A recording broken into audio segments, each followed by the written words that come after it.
Comme promis la fois passée, aujourd'hui nous allons parler du mariage et du célibat selon 1 Corinthiens, selon la première lettre aux Corinthiens.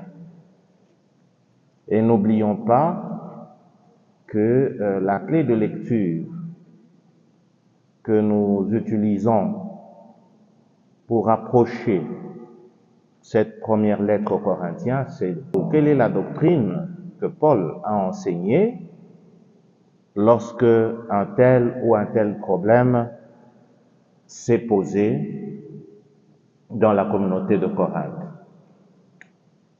Et aujourd'hui, nous allons essayer de répondre à la question qui concerne le mariage et le célibat.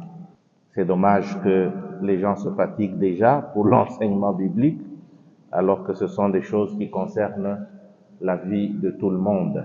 L'apôtre Paul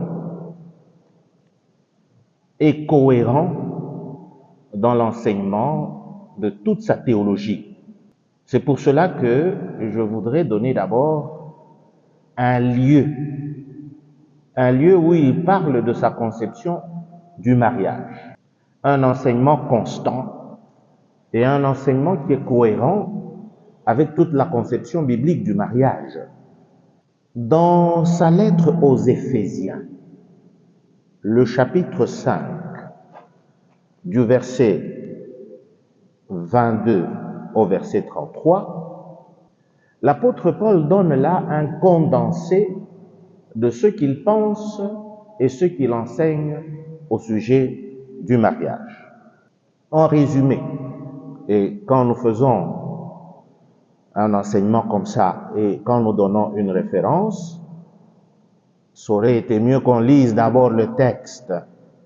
Comme ça, nous comprenons, nous tous, ce à quoi nous sommes en train de faire allusion. Mais comme nous n'avons qu'une heure d'enseignement, je me limite à résumer ce que l'apôtre Paul a dit. Donc, dans Éphésiens 5, versets 22 à 33, l'apôtre Paul présente le mariage comme un sacrement, c'est-à-dire un signe efficace de la grâce. Et un signe est toujours un dispositif qui renvoie à une autre réalité. C'est ça un signe. Et Paul dit que ce signe, c'est un signe sacré qui symbolise l'union du Christ avec l'Église. Paul considère que le mariage est un signe qui renvoie à l'union entre le Christ et l'Église. Aussi, Paul exhorte-t-il les époux à s'aimer mutuellement et à se respecter mutuellement. Dans cette lettre, et souvent les hommes, peut-être à cause d'une forme de machisme, certains hommes s'appuient sur cette lettre pour définir le rôle des époux dans le mariage. Parce que Paul dit « Femmes, soyez soumises aux hommes ». Mais c'est une lecture partielle de l'enseignement de Paul sur le mariage. Certes, Paul exhorte les femmes à se soumettre à leur mari, comme au Seigneur, dit-il. Mais il appelle aussi le mari à aimer sa femme comme le Christ a aimé l'Église. Cela souligne l'importance de l'amour, l'importance du respect mutuel dans le mariage. Paul insiste sur le fait que le mari doit aimer sa femme comme son propre corps, ce qui implique évidemment un soin et une attention de grande qualité. Et Paul ajoute que c'est un grand mystère. Le mariage, aux yeux de l'apôtre Paul, est un mystère qui reflète la relation entre le Christ et l'Église. Évidemment, lorsqu'on parle de signe dans la théologie de la sacramentalité, un signe n'épuise pas une réalité. Le mariage n'épuise pas la réalité de l'amour de Jésus pour son Église. Mais un signe renvoie toujours à cette réalité. Donc, dans le mariage, ceux qui vivent la vocation du mariage doivent se rappeler que leur manière de vivre doit renvoyer à cette réalité fondamentale qu'est l'amour du Christ pour son Église. Aussi, l'analogie que Paul fait nous montre que le mariage n'est pas seulement une institution sociale. C'est vrai que dans la société, on se marie. Dans le règne animal, je ne sais pas comment ça se passe, mais quand nous voyons les documentaires, en général, les animaux ne se marient pas. Ce sont les humains qui se marient. Dans le règne animal, un mâle va choisir, ou la femelle, c'est elle qui choisit le mâle le plus performant pour assurer sa génération. Mais dans le règne humain, le mariage est d'abord une institution sociale, mais qui a une dimension spirituelle profonde. Ça, l'apôtre Paul nous le fait comprendre. Parce qu'il nous dit que cette institution renvoie à une réalité spirituelle. Et cette réalité spirituelle, c'est l'amour du Christ pour son Église. Ce qui a des conséquences, ce qui a des exigences. Et cette dimension spirituelle du mariage représente l'alliance éternelle entre Dieu et son peuple. Et donc, chez Paul, nous devons comprendre que cette alliance éternelle entre Dieu et son peuple, Dieu a fait alliance avec son peuple, cette alliance éternelle entre le Christ et son Église se trouve représentée dans le mariage.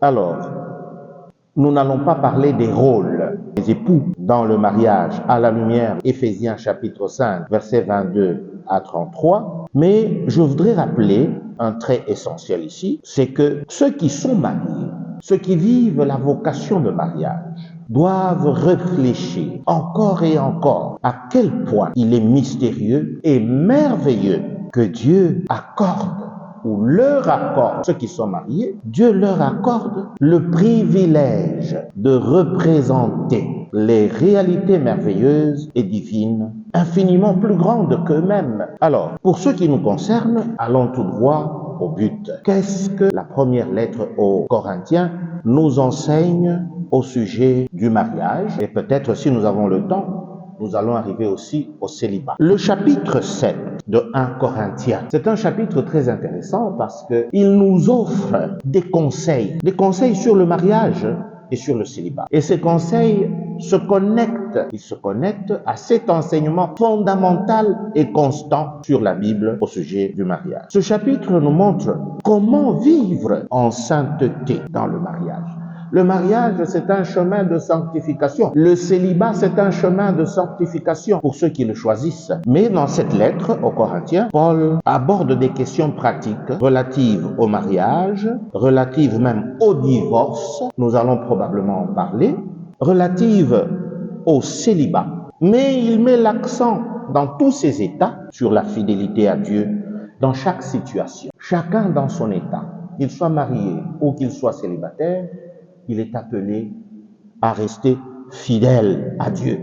Fidélité à Dieu dans ma relation, dans le mariage ou dans le célibat, pour ceux qui ont choisi cette condition. Et quand vous lisez tout le chapitre 7, je vous invite à le lire ce soir. Nous allons en aborder quelques aspects. Vous allez vous rendre compte que Paul équilibre des conseils pratiques et des principes spirituels, soulignant l'importance de servir le Seigneur sans distraction. Donc, même dans le mariage, on doit s'efforcer de servir le Seigneur sans distraction.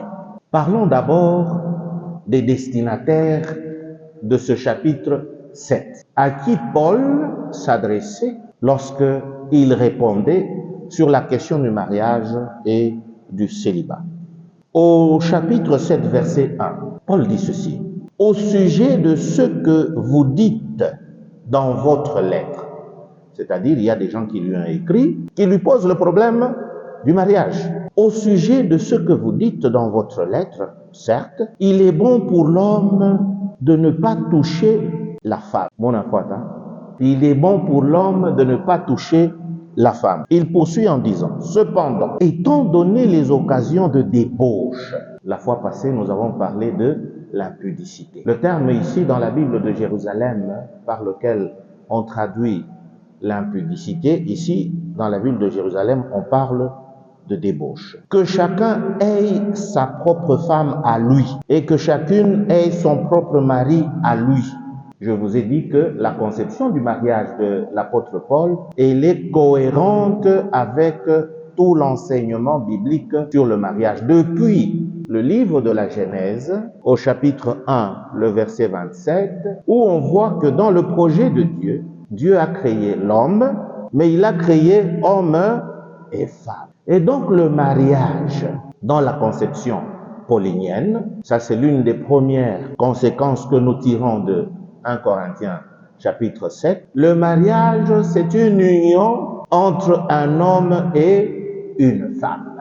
Tout récemment, le Saint-Père est revenu sur ça, il a défini le mariage comme l'union stable entre un homme et une femme en vue de l'épanouissement mutuel des conjoints, mais aussi en vue de la procréation. Et à travers ce que Paul recommande dans 1 Corinthiens, il dit « Il est bon pour l'homme de ne pas toucher la femme. » Mais étant donné les circonstances de débauche, les gens se débauchaient parce qu'ils croyaient que la fin du monde était proche. Et pour cela, certains s'adonnaient à l'impudicité, ils s'adonnaient à la débauche. Et là, Paul rappelle les principes du mariage. Que chacun ait sa propre femme et que chacun ait son propre mari. L'unité et l'unicité du mariage. Le mariage, dans la conception de Paul, il est un et il est unique. Paul ajoute en disant que le mari remplisse son devoir d'époux envers sa femme et de même la femme envers son mari. Les époux ont des devoirs mutuels dans le mariage. Je préfère vous lire cela et je préfère parler sans gants parce que je sais que dans le débat, il y aura beaucoup de choses. Ce n'est pas la femme qui dispose de son propre corps, comprenez bien. Dans le mariage, Paul développe toute une théologie du corps. Et cela, il le fait déjà à partir de la première aux Corinthiens, le chapitre 6. Dans la finale du chapitre 6, il parle du corps comme lieu de l'habitation du Saint-Esprit. Et le corps nous permet de nous sanctifier. Et si le corps est le lieu de la sanctification, et si le mariage est un don de Dieu, la femme ne doit pas disposer de son corps comme son propre bien, ni l'homme non plus ne doit disposer de son corps comme son propre bien. Ce n'est pas la femme qui dispose de son propre corps, c'est son mari. Et de même, ce n'est pas le mari qui dispose de son propre corps, c'est la femme. L'une des caractéristiques du mariage, c'est le don mutuel des époux. Et le don mutuel des époux passe par leur corps. Et dans un contexte où le corps était considéré sans valeur dans la philosophie grecque, il est heureux de constater que Paul dit que le corps, c'est un chemin de sanctification, un chemin du don. Et il dit, ne vous refusez pas l'un à l'autre, si ce n'est d'un commun accord et temporairement. Nous allons y revenir pour prendre le temps de prier et pour vous retrouver ensuite. Autrement, Satan vous tenterait, profitant de votre incapacité à vous maîtriser. Donc Paul, ici, il s'adresse à des gens qui sont mariés, mais aussi, dans cette même lettre, un peu plus bas, il s'adresse à des gens non mariés. Tous se posent des questions sur le mariage. Alors, les gens mariés, il y a des époux qui vivent normalement ensemble, et il en est question au verset 3, au verset 4 et au verset 5, ainsi que au verset 10. Au verset 10, par exemple, il dit ceci, « À ceux qui sont mariés, je donne cet ordre. Il ne vient pas de moi, mais du Seigneur. Que la femme ne se sépare pas de son mari. » Paul enseigne l'indissolubilité du mariage. Et l'Église catholique, elle est conséquente avec cela. Le mariage est indissoluble, même si, dans la législation, on permet la séparation des corps lorsque le mariage devient impossible. L'homme ne peut pas se remarier En Occident, il y a toute une polémique, une problématique aujourd'hui sur la question des divorcés remariés. Je donnerai des exemples concrets, peut-être dans les débats. Donc, dans l'enseignement de Paul, 1 Corinthiens chapitre 7, le verset 10, Paul parle de l'indissolubilité du mariage. Mais il parle aussi de la possibilité qu'il y ait séparation. C'est ce dont il est question au verset 11. Et même si elle est séparée, qu'elle reste seule, même si la femme se sépare de son mari, elle doit rester seule. Les hommes applaudissent, se disent, oh, nous autres, nous pouvons nous remarier. Qu'elle reste seule. J'étais en train de parler de l'indissolubilité, mais on a comme conséquence qu'on peut connaître la séparation de corps. Un conjoint qui tombe fou ou furieux, ou bien il y a de ces hommes qui sont bipolaires, un homme qui est schizophrène. Vous n'allez pas vivre avec un mari qui tout le temps prend un couteau et il veut vous assassiner. Non, non, Kimbi Yaotakufwa. Si tu veux rester là-bas, bon, on t'appellera martyr tout simplement. Donc Paul s'adresse aussi à tous ces gens qui peuvent se séparer. Mais il parle aussi des gens qui peuvent vivre ensemble, mais dont les croyances sont différentes. Il peut arriver aussi qu'ils se séparent. Il en est question au verset 12 et au verset 13. Aux autres, dit Paul, je déclare ceci, moi-même et non pas le Seigneur. Si un de nos frères a une femme non croyante, on peut épouser quelqu'un qui ne partage pas notre foi. Un chrétien catholique peut épouser un musulman. Un chrétien catholique peut épouser un branhamiste. Paul avait prévu cela. Si un de nos frères a une femme non croyante et que celle-ci soit d'accord pour vivre avec elle, qu'il ne la renvoie pas. Et si une femme a un mari non croyant et que celui-ci soit d'accord pour vivre avec elle, qu'elle ne renvoie pas son mari.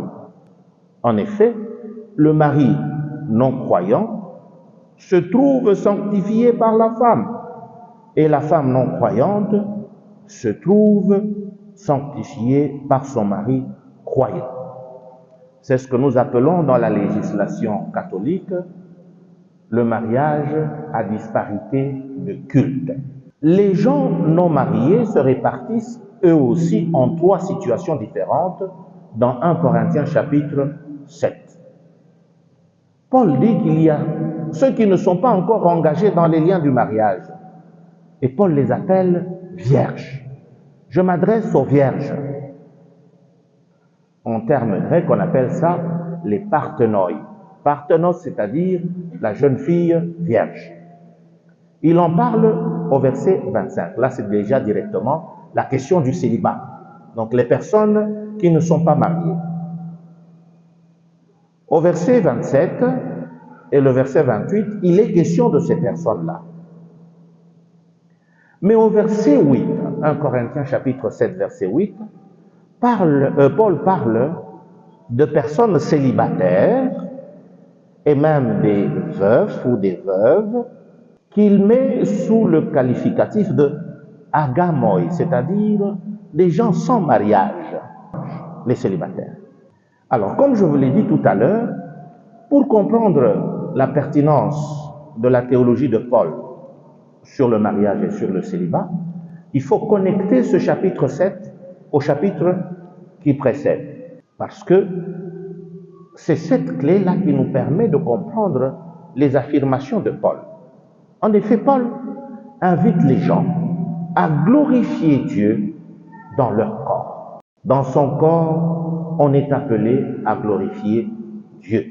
Alors, la glorification du corps. Pourquoi cela? Parce que l'apôtre Paul dit, le corps, c'est ça le lieu de la communication de la personne tout entière. Ça, c'est la conception de Paul. Par son corps, on communique. Et la personne, ici, nous devons la comprendre au sens philosophique du terme. C'est l'être tout entier. Dans le corps, l'être communique. L'être se donne. Et bien plus que cela, l'apôtre Paul dit toujours dans le chapitre 6, au verset 14, que le corps est appelé à la résurrection. Et si le corps est appelé à la résurrection, nous devons avoir un sens sacré du corps. On doit respecter son corps parce qu'il est destiné à la gloire. Et Paul est très logique, jusque même dans la lettre qu'il va, dans la finale de la lettre aux Corinthiens, vers la fin, au chapitre 14, où il parlera de la résurrection. À la fin du mois, nous parlerons de la résurrection. C'est quoi la résurrection des corps? Et donc, alors, Paul va donner tout cet enseignement cohérent en fonction de sa théologie du corps, de sa conception du corps. Alors, je l'ai dit tout à l'heure, à ceux-là qui lui ont écrit, il le dit dans 1 Corinthiens chapitre 7, verset 1, à ceux qui lui ont écrit et qui prétextaient les derniers temps, la fin des temps. Pour eux, la fin des temps avait commencé. Et puisque la fin des temps a commencé, bon, vivons dans la débauche. Toute la première lettre de Paul aux Thessaloniciens, il faut bien me suivre, toute la première lettre aux Thessaloniciens, c'est une lettre qu'il a écrite en vue de parler de la fin des temps, la manifestation de Jésus à la fin des temps. Les chrétiens croyaient que la parousie approchait et ils vivaient dans un désordre sexuel très caractérisé. Ils ne voulaient plus travailler. Ils se disaient, voilà, le Christ revient bientôt, il va nous prendre. Vivons, buvons, mangeons. Comme on dit chez nous au Bas-Congo, ça dit l'antoto. Donc, travail pour la terre. Furaya katanga, kuvala, kunywa na kuria, oui. Kuvala, kunywa na kuria. On réduit la vie à cela. Et donc, le corps n'a pas de valeur. Vivons vaille que vaille. C'est là que Paul se pose en défenseur. Paul est défenseur de l'institution matrimoniale. Ça, c'est la première chose. 1 Corinthiens, Paul défend l'institution matrimoniale. Paul rappelle les devoirs, ça c'est le deuxième point sur l'enseignement de l'apôtre Paul dans 1 Corinthiens, chapitre 7. Paul rappelle les devoirs des conjoints. On peut les lire du verset 2 au verset 5a. Dans le chapitre 6, le verset 12, Paul rappelle à chaque conjoint qu'il n'a pas à dominer son propre corps, mais il appelle à ce que ce soit le conjoint qui le domine. C'est très fort, hein? C'est très très fort ce que l'apôtre Paul dit. Il utilise des termes grecs que je ne vais pas prononcer ici, mais c'est pour exprimer ce devoir des époux dans le mariage. Le maître du corps, je choisis mes mots, le maître du corps, de son corps, c'est le conjoint. L'époux pour l'épouse et l'épouse pour l'époux. C'est très grave comme responsabilité et comme devoir. Mais cependant, au verset 5b, Paul dit qu'il faut qu'il y ait accord pour une continence dans le mariage. Il faut qu'il y ait accord, mais dans des conditions bien précises. Parmi les devoirs des époux, je l'ai dit à tous ceux que j'accompagne dans le sacrement du mariage, vous ne vous mariez pas pour devenir frères et sœurs. Vous vous mariez pour devenir des maris et femmes. Mudikatali, sauf de commun accord et dans le but de la prière. Dans le but de la prière. Le danger, c'est de penser que dans le mariage, on ne prie pas. Non, ce n'est pas ça que l'apôtre Paul dit. Parce qu'il dit, sauf si c'est en cas de prière. Non, on est comme jeune, au Chinégou, c'est comme jeune, il y a mon groupe de prière. Non, non. Il ne s'agit pas d'une limitation, mais d'une ouverture vers le haut. Dans le mariage, dans le don, on doit s'ouvrir vers le haut, vers Dieu. Et cette ouverture vers le haut doit être conjointement désirée par les époux. Qu'est-ce que ça implique? Qu'au-delà de la rencontre des époux, au-delà de cette rencontre, qu'ils font dans l'union de leur corps, il y a un univers à la fois personnel et social qui ne peut s'accomplir qu'en Dieu. Et ça, la catéchèse doit pouvoir insister auprès de ceux qui désirent se marier.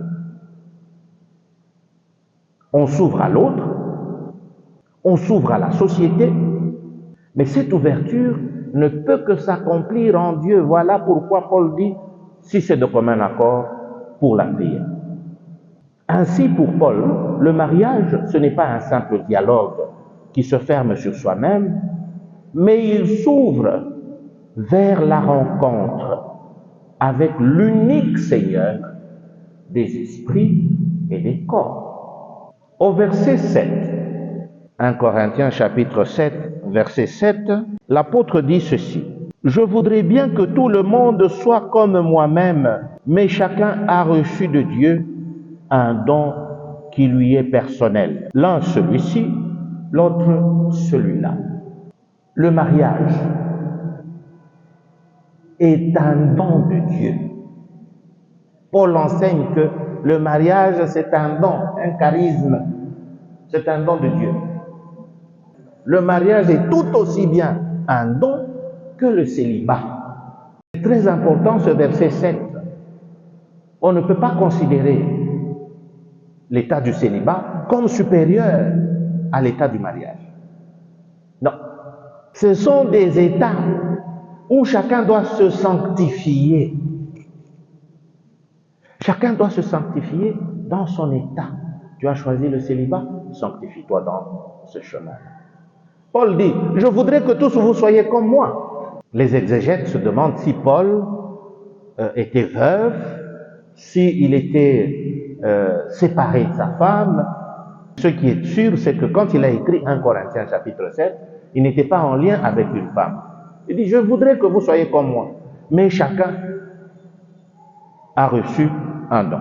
Le mariage, lui aussi, comme le célibat, c'est un don, c'est un charisme.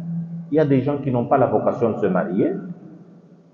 Il y a d'autres qui ont la vocation de vivre le célibat. Le verset 9 est aussi intéressant parce qu'il nous donne aussi un aspect de l'enseignement de Paul sur le mariage. Paul dit ceci. Donc, à ceux qui ne sont pas mariés et aux veuves, je les ai appelés tout à l'heure les agamoi, qui vivent sans mariage. Je déclare qu'il est bon pour eux de rester comme je suis. Mais s'ils ne peuvent pas se maîtriser, qu'ils se marient, car mieux vaut se marier que brûler de désir. Il vaut mieux se marier que brûler. Verset 9. Certains ont pensé que, avec cette affirmation, le mariage est comme un mal nécessaire. Non. Mieux vaut se marier plutôt que de brûler. Mieux vaut. Donc il y a brûler, tu brûles dans ton corps là, ta main. Alors il dit, bon, si c'est comme cela, mieux vaut se marier. Alors le mariage devient déprécié. Non. Paul disait, si vous voulez vous marier, faites-le. Mais il faut reconnaître que le célibat volontaire n'est pas votre charisme. Ça a des implications. Le verset 10. Le verset 10 nous donne aussi un autre aspect de l'enseignement de Paul sur le mariage. À ceux qui sont mariés, je donne cet ordre. Il ne vient pas de moi, mais du Seigneur. J'ai parlé de la cohérence de Paul avec l'enseignement biblique. Il dit que la femme ne se sépare pas de son mari. Donc le Seigneur lui-même recommande l'indissolubilité du mariage. Ce n'est pas une question de plaisir. Quand on a posé la question au Seigneur, Paul ici dit, ce n'est pas moi, c'est le Seigneur. Quand on a posé la question au Seigneur, est-il permis de renvoyer sa femme pour n'importe quel motif? Jésus a renvoyé la question, qu'est-ce qui est écrit dans l'Écriture? Il dit, tu peux la renvoyer, sauf pour cas d'adultère. Et puis, Jésus reprend et dit, c'est en raison de l'endurcissement de votre cœur que Moïse a donné cette autorisation. Mais au commencement, il n'en était pas. Et au commencement, c'est quoi? Au commencement, c'est en Genèse. L'homme quittera son père, il s'attachera à sa femme, et tous les deux ne feront plus qu'un. Le mariage est donc, dans l'enseignement de Paul, en référence à l'enseignement du Seigneur, une institution indissoluble. Et ici donc, dans 1 Corinthiens chapitre 7 verset 10, Paul affirme l'indissolubilité qui est affirmée avec force et sans exception. Ça, c'est un enseignement constant de l'Église. Le mariage est indissoluble et sans exception. On pourrait dire, mais en cas de folie, il n'y aura pas de dissolution. Même si vous allez au tribunal ecclésiastique, on ne va pas dissoudre le mariage. On va vous concéder la séparation, mais avec maintien du lien. Avec maintien du lien. Et ce cas, moi, je l'ai vécu dans ma propre famille. Ma tante, la jeune sœur à papa, elle a épousé un homme. Elle avait épousé un homme qui est tombé fou. Et ma tante est venue me poser la question au séminaire, monsieur l'abbé, maintenant que ton oncle est parti dans la folie, je suis encore jeune, je peux me remarier. Je lui dis, tu viens poser la question à monsieur l'abbé ou à ton neveu?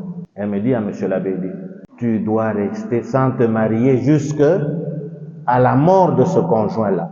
Malheureusement, il se fait que ma tante est morte avant son époux. Son époux est mort le mois passé. Et ma tante est morte comme cela. C'est ça l'enseignement de 1 Corinthiens chapitre 7 verset 10. Les versets 12 jusqu'à 16 parlent de l'union ou du mariage à disparité de culte. Épouser quelqu'un qui ne partage pas la même foi que soi. Alors, en résumé, qu'est-ce qu'on fait ou qu'est-ce que Paul dit?